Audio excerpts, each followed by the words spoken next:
Hello everyone, so on this plant walk I wanted to specifically come out to find wild ground ivy.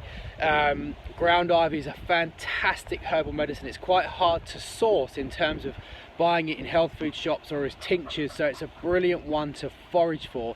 It grows prolifically, abundantly in the UK, and it's a powerful herbal medicine. It's brilliant. We'll go through the medicinal properties of ground ivy in detail once I get back home and get somewhere a little bit less blustery, but I just wanted to show you guys what it looks like growing in the wild. The reason I've come out to get it today, one is for this video, and two because it's a fantastic decongestant, one of the most brilliant forageable herbal decongestants.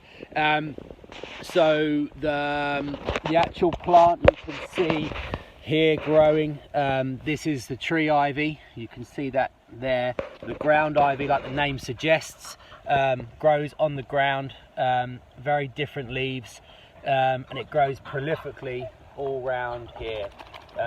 So I'm just gonna pick some now and then I'll show you how to make medicine out of it. Hello, so I've just got back from my very blustery foraging walk to find the ground ivy.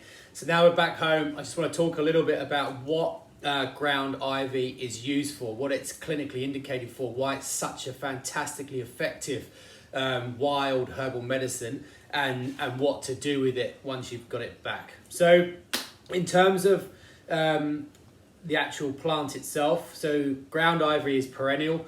It grows prolifically across Britain and Europe.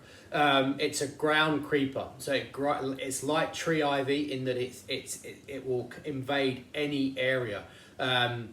It's a gardener's nightmare to a degree, but in the wild it's prolific. It grows on the ground, hence the name ground ivy. It's perennial. It's been used for thousands of years. There's documented records from the 2nd century AD, where it's been in Greek, traditional Greek medicine, where it's been used for pretty much exactly the same things it's used for now. It was a key herb in ancient Greek herbal medicine. Hippocrates turned to it again and again. When it was brought over to North America, it became a key herbal medicine in indigenous North American herbal medicine. So it's got a incredibly well documented use. It's a herb that we use extensively in our household. It's quite hard to get commercially prepared ground ivy because it's not made that much. You can get it, but you don't ever need to. It's so easy to find. It's so easy to forage. And it's so easy to make medicines out of. But I think it's it's a really key herb to know about, and it's a really key herb to have in, whether it's dried, whether you're using it fresh, whether you're using it as a tincture, because you'll be turning to it again and again, particularly because it's an incredibly safe herbal medicine. It has a particular affinity for children because it's effective but gentle. And we'll cover the indications for using it in a minute. But I just wanted to give you a bit more of a close-up view of the actual plant itself, because the video I took this morning, it was very windy and blustery, and I'm not quite sure how easy it was to see. So the plant itself, it's got a slightly square stem, and the leaves are they have the indentation where the stem joins, and then they've got the undulating crests itself, and they're usually quite densely packed. And the key is the key identifying feature is that the stem is square.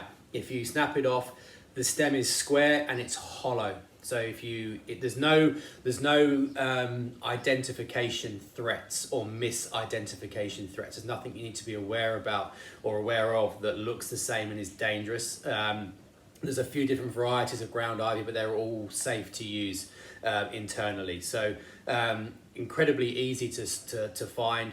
If you're not sure, get a plant identification app like Picture This or one of those apps, just so you can be 100% sure when you're identifying it. But any wood, copse, hedgerow, anywhere where you see tree ivy, you're probably going to find ground ivy. So it's really easy to source.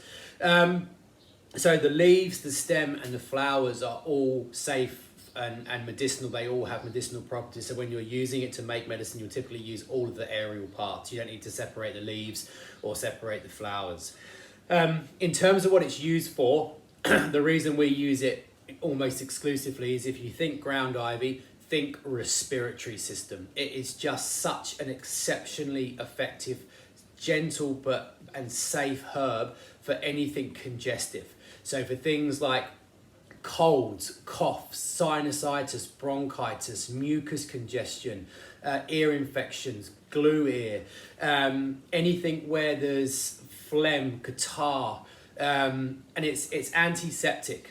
So it not only clears and alleviates the symptoms, but it also helps dispel the infection and stop the infection from proliferating.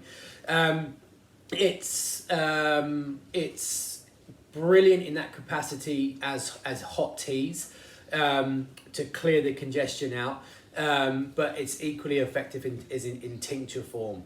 So at the first sign, of colds, coughs, anything like that, anything where you can feel mucus accumulating, anything where you need to dry out secretions in the upper respiratory tract, in the nose, the throat, the chest, it's just exceptional. It's such a brilliant herb to use in that capacity. It also helps to break fevers. If you're running a fever, it helps to break the fever and clear the infection. And it's also very good for helping to break coughs. If you've got an embedded systemic cough, it helps to break the cough, break the cycle, clear the infection. So if you think about how common colds are the most, common, I suppose it's in the name, the most common ailment that we experience on the planet. Most households will get the common cold at least once over a 12-month period. And having ground ivy in is just a great way of alleviating the symptoms of those common colds. Anything as a winter tonic herb for anything infectious, congestive, accumulative in the respiratory tract is brilliant. But it's also excellent for the digestive system, in that it's a digestive stimulant. So it increases our digestive capacity, it increases our appetite, it increases the volume of nutrients we extract from the food we eat. So if we're eating a really good diet, it's important that we're extracting all the vitamins and minerals and antioxidants and micronutrients from that food. Regularly taking ground ivy in teas or tincture is great for increasing our body's ability to extract nutrients from the food we eat. And it's also brilliant as an antispasmodic after we eat. So if you get cramping, bloating, distension, if your tummy swells, if you have to undo your top button, if you get wind, colicky type pain, ground ivy is brilliant taken after a meal to help dispel and prevent those kinds of digestive ailments that are consistent with sluggish or poor digestion. And it's also has a natural affinity for the urinary tract, in that because ground ivy is antiseptic, it helps to clean the whole of the urinary tract. And it's also a diuretic, so it's a perfect marriage for managing or preventing cystitis and urinary tract infections, because it flushes all of the bacteria out of the urinary tract and also has that antiseptic property to prevent the infection from proliferating. So it's also one of the things we do use it a lot for is a gargle. If you get sore throat, if you get tonsillitis, any kind of even mouth ulcers, anything in the mouth that's infected or sore or inflamed, gargling with diluted ground ivy tincture or gargling with warm tea made of fresh leaves or dried leaves, doesn't matter, is also a really, really great way of using it. So in terms of what you do, once I pretty much, unless you're living at quite high altitude, if you're living in the Welsh Mountains or the Highlands, it's not going to be so easy to source. But if that's not the case, you're going to be able to find ground ivy within about 10 or 15 minutes of your house, pretty much, I would imagine. It's so easy to find. So go out, get your ground ivy. When you bring it home, there's 3 ways of using it that we would recommend. The first one is to dry it. It's great having a kilner jar full with foraged, dried ground ivy, because that will see you through the winter. You've got a couple of jars. You only need a teaspoon per cup. So if you've got a jar of dried ground ivy, it's there in the cupboard or your home apothecary, and you can turn to it when you need it. And to dry it, you can use a dehydrator if you've got one, but you don't need that. All we do is just tie string around the stems, a bunch, not too much bigger than that, or else you're not going to get the airflow through it, and just hang that from in an airing cupboard or from a beam, anywhere where it's dry, with good airflow and no dampness. And within about 12 or 14 days, that will be bone dry. The way to test that is you crumble it between your fingers. It should be like parchment, okay? If in doubt, leave it longer. There's no risk for leaving it longer, but what is essential is that when you store it, it's 100% dry, so there's no bacterial growth. So if you aim for 14 days, and then maybe give it a couple more days for luck, depends upon the temperature of your room. If you've got an Aga or something like that, or an airing cupboard, it'll dry quicker. So just get 10, 12 bunches of those and leave those to dry. That's the first way. The second way is to use them fresh, and that's particularly good for clearing colds. Teas, whether it's dried or fresh, doesn't really matter, but it's brilliant for clearing out that mucus, drying out that mucus. And it's one of those herbs that fortunately has a great taste. There's lots of herbs that are profoundly effective that don't taste that good.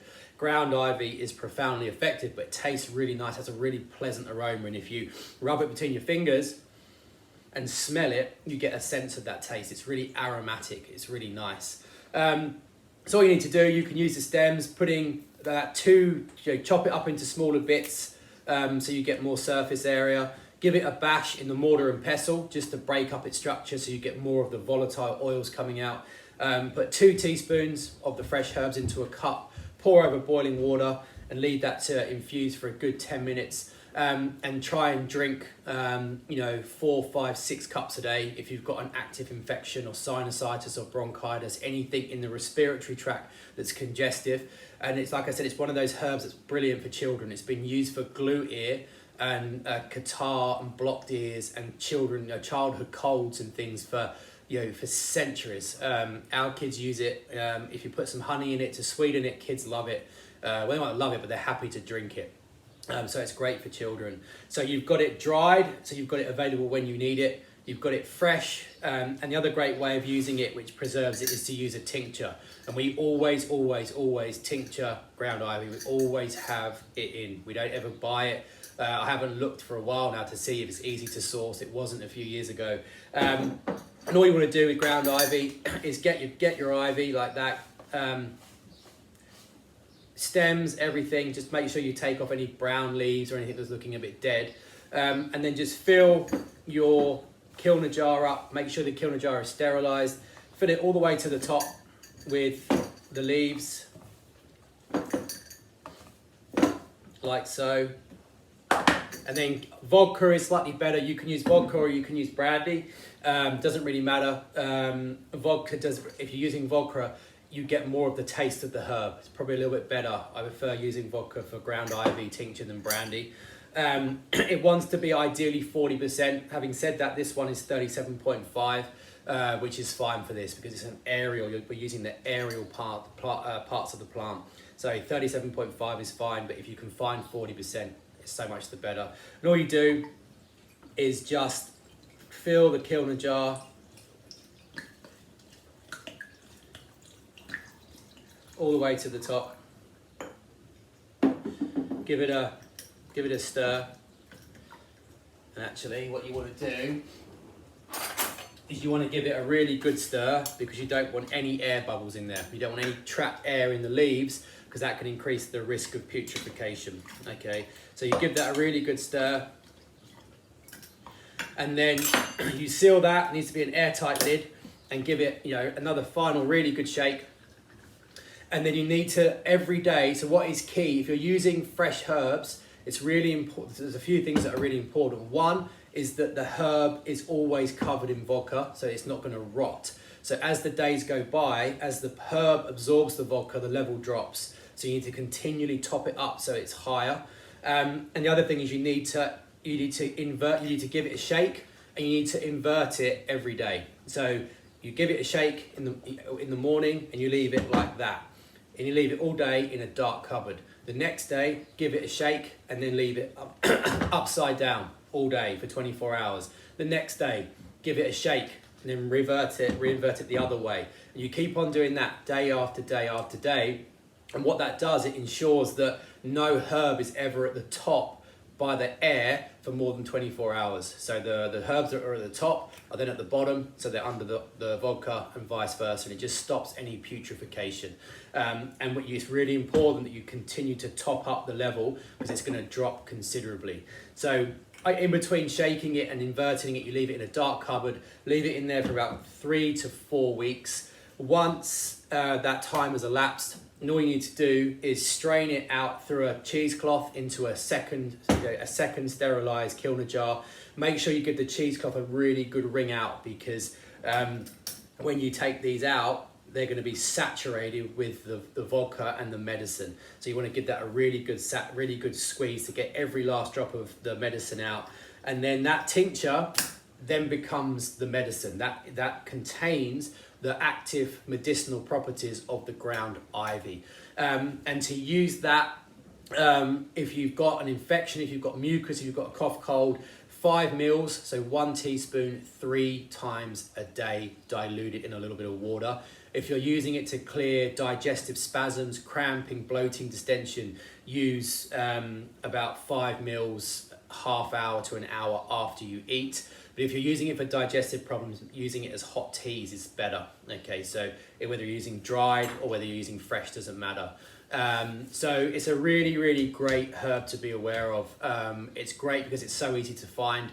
It's evidence-based. It's been used for thousands of years. We use it extensively.